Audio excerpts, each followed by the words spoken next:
In this guide, I'm going to show you how to use an original Nintendo Switch Pro controller on Switch 2.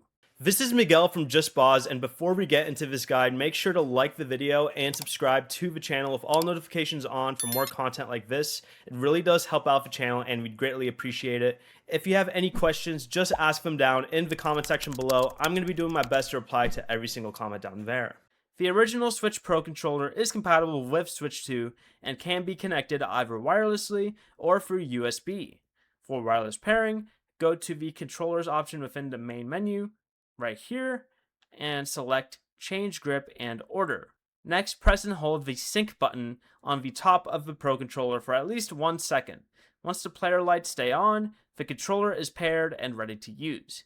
You can also pair it with a cable, place the Switch 2 in the dock, then connect the original Pro controller to the dock using its USB charging cable. Also, to use it as a wired controller instead of just charging, you'll want to go to the system settings, down to controllers and accessories, and make sure that the option that says Pro controller wired communication is turned on. Then connect the controller to the dock with its USB cable.